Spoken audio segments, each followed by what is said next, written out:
Hey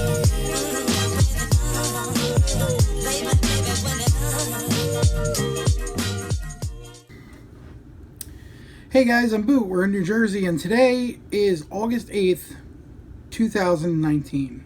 And I just have to, shoot a little vlog here today because there's a lot of different things that I've been feeling and going through lately that not really many people might know about. And you'll have to excuse the little hole in my shirt here. I must have burned a hole in my shirt. That's not what I want to talk about today. Today I want to talk about, first I want to talk about the fact that it is August 8th, 2019. Now, last year, I don't know if you guys know this or not, but I lost my stepfather, who was, for all intents and purposes, he was my dad. He was in my life since I've been about 8 years old, and I really can't say that we always saw eye to eye, but I can say that he always taught me, to do the right thing and to be a better person. And there was a lot of things that he's taught me over the years, and I just can't for the life of me believe that it happened so quickly. Last year, the end of July, he was diagnosed with lung cancer, and they said that the tumor was on the outside of the lung. It was about the size of an orange, and it was a hard thing because we really didn't understand the severity of it at that time. He had back in 96, I believe it was, he had a quadruple bypass, and they told him then, quit smoking and quit drinking, and he never listened to them. He drank like a fish and smoked like a chimney, but he lived his way. And he was always a really fun-loving guy, and there wasn't too much that would make him that mad that he would actually show his anger. And he really was always very, I wouldn't say patient, because he had his moments when he was impatient, but he always was very understanding. He always listened, to myself, my brother, my mother, whenever we had, issues, and he would always give, me advice about what to do. Sometimes if it was a hard situation, he would kind of give me some advice to, just kind of get by through the situation if it was a hard situation for me to go through. And this unfortunately was one of the hardest situations to go through. To have a death in the family this close, it was really hard.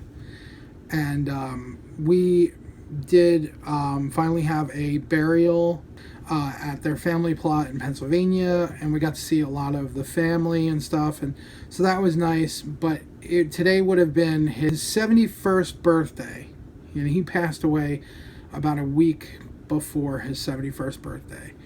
And I think he just wanted to go at 69. I mean, who wouldn't, right? But he was he was a jokester the entire time. He was on a ventilator, and as soon as they took the ventilator off, he was cracking jokes and stuff. And they, towards the end, they had him very heavily medicated. And I don't know, or won't pretend to know, what that process is like. And at the end, I was there with him. Allie was there with him. My brother was there with him, and his wife was there. And so it was something that we had all gone through. And one of the things that stood out to me at the time was that he looked at me, and then a single tear came out of his. That was it. And I took that very hard at first. I don't know, or won't pretend to know, what he was thinking or feeling in that last moment, and unfortunately, I'm a seeker of knowledge, constantly curious about the world around me and how things work. And in that position, I envy him in a way, because he knows what it is, what happens, and I don't know that yet. Not that I'm looking forward to knowing what that is, but it's still something that I won't know, until it happens. And, that makes me realize a bit how short life can be. And one of the things I've always loved is space exploration. And, I've always dreamed about, what it's going to look like when we go to Mars. And I mean, I know it's not that far off, but I wonder, what future advancements I will miss out on because my lifetime is not, a part of that time. So, it's things like that. But regardless, today would have been his 71st birthday. And when his birthday comes around, it's hard not to think about that. So, today is a bit of a solemn day, for the family. And moving on from that, at least I was glad that he got to see me start to, drop my weight and live my life, because that's one of the things him and I had always talked about, that he wanted me to go out into the world and live my life and do things. He had just begun to see that. So I was glad he got to see that. My brother got married shortly after. Unfortunately, he was gone before the wedding. He was gone before. We went to New York for my uncle's wedding, and I did shoot a vlog for that. I still haven't finished it. It's like a 3-day vlog, and I just haven't been able to bring myself to finish that vlog. It will come out eventually, but it was a very hard time. And I said to my mom, I said, we were planning to go to my uncle's wedding. It's her brother, it's her family. And I think, the best place for her to be at that time was with her family, celebrating happy things.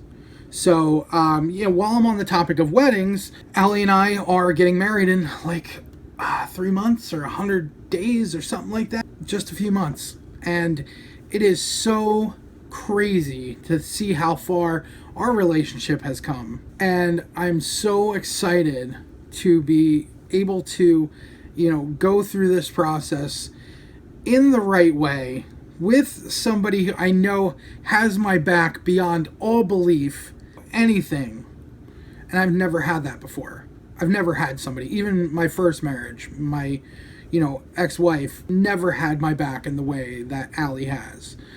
And it's scary in a way, because it's scary when somebody cares about you that much and you've never had that from a significant other or a partner in your entire life. It's very scary, because your decisions then affect that person's life.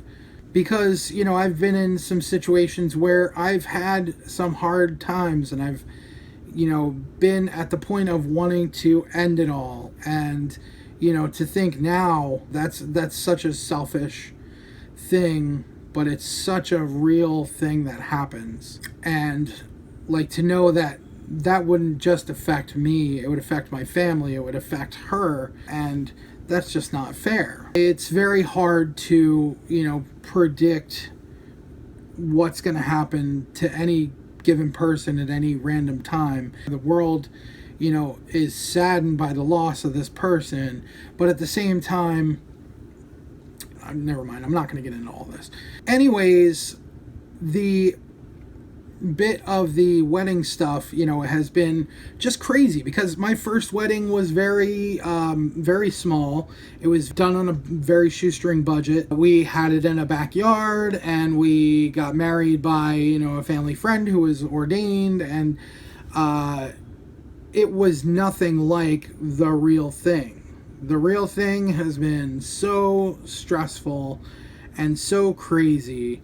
And, it really is the test of a relationship, because when the stress piles on, you have to be able to still back that person, regardless of how crazy they're being or how, nuts it is. You still have to be able to back that person and give them your full, everything you have. I've not exactly been the easiest person to live with, so I give Allie all the credit for that one. But I ultimately realized that, this process is going to make us stronger because we are fighting so hard for everything to happen. And one of the things that, recently has been nagging on us about it is kind of making sure everybody's doing all the things that they need to do. And doing that is only making us both absolutely insane. We had a very heated discussion about things the other day and came to the conclusion that we've given everybody the tools that they need to do the things they need to do, and we don't need to micromanage it. If they can't get it together, then it is what it is. It's not, we're not going to sweat it. We're not going to sweat the small stuff anymore, because ultimately the day is about her and I being married, and that is it. We are honoring the people that we have brought into our bridal parties, and that's why they're in the roles that they're in. So, the main point is to not let the small stuff ruin any of the preconceived notions or any of that. But it is a lot more stressful than anybody, says it is or thinks it is. It got to the point where, everybody says, oh, it's such a happy time and you guys should be so happy. No, but we want to kill the world.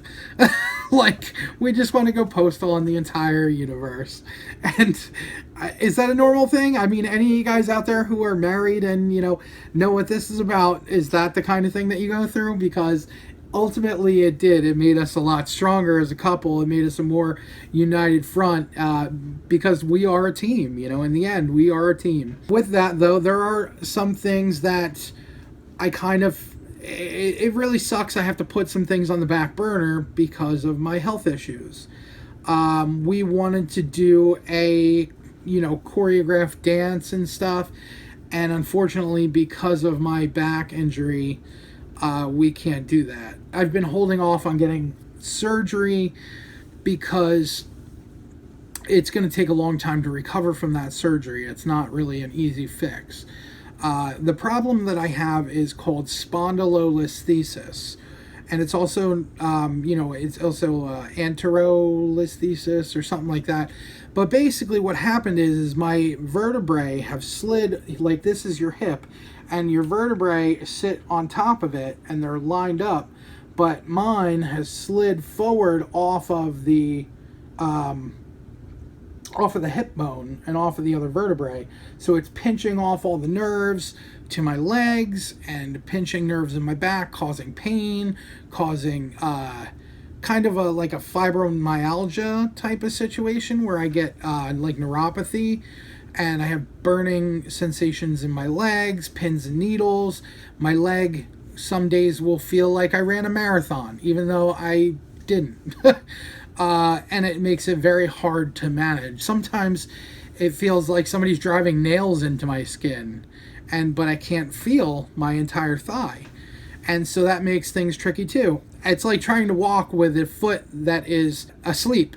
You stumble and you fall, and that happens to me on a regular basis. And amongst the other things, going on with that, it's basically for years they said, oh no, you're just fat. That is normal when you're fat. And then when I wasn't as fat and I'm still having the problems, like the neuropathy, they said, oh, you have diabetic neuropathy. Well, the diabetic neuropathy is something that never goes away. Even though I lost the diabetes and I lost the high blood pressure and all the other things from having the surgery and losing so much weight so quickly, although I did put a little bit back on, but you know what, I'm still at a good weight where I'm able to do the things that I need to do. But the problem with my back and the surgery, I can't have the surgery and then do the wedding because it's just too much. It's just too much to have the surgery and then try to do the wedding. It's a very hard situation. So I've been putting it off for the wedding because I want to be able to walk down the aisle without any problems. I want to be able to dance with my wife at my wedding. I want to be able to dance with my mother at my wedding. And, that's just what I want to be able to do. And I don't want to have to do that in a walker, in a wheelchair, or any of that.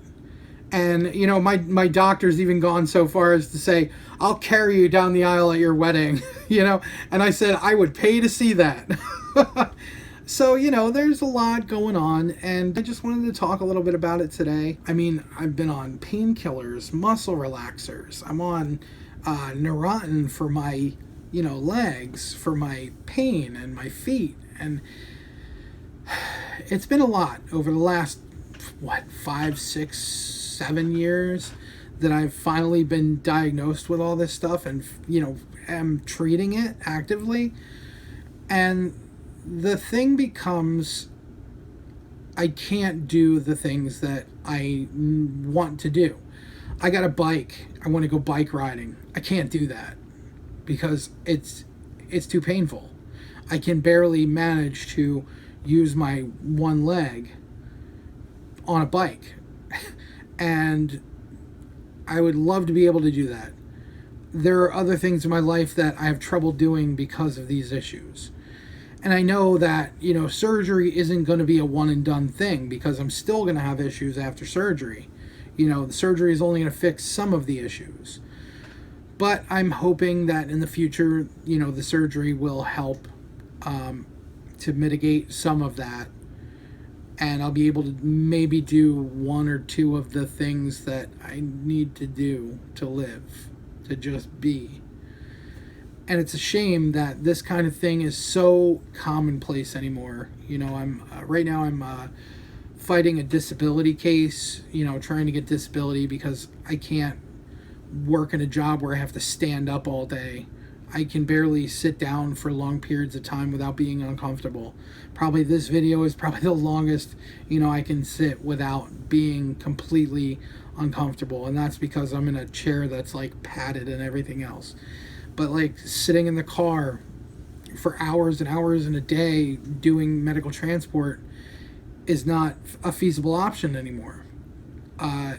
It gets to be too painful, and I have the issues with my leg, and of course that's my driving leg. So, you know, that causes me issues. Driving, you know, is very taxing, and I mean, simple things you take for granted. You know, even when I was fat, I could drive. But, you know, it's gotten so bad that now driving long distances still is just too much to bear. So, you know, hopefully there's a lot of things, a lot of silver linings to these things today. You know, but these are just some things I wanted to get off my chest and ramble a little bit for a vlog because I haven't done it in a while. And that's about all I got. So thank you guys for clicking, you know, on this video and watching this video through. If you've made it, if you didn't, that's okay too. But that's about it. So thank you guys for liking, commenting, and subscribing. And if you guys want to see some of my other videos, you can click on over here to my picture where you can subscribe to the channel and be notified. Click on the little bell to get notifications when I upload a video, and you can enjoy my videos as well. Anyways, that's all I got, so I'll see you guys in the next one.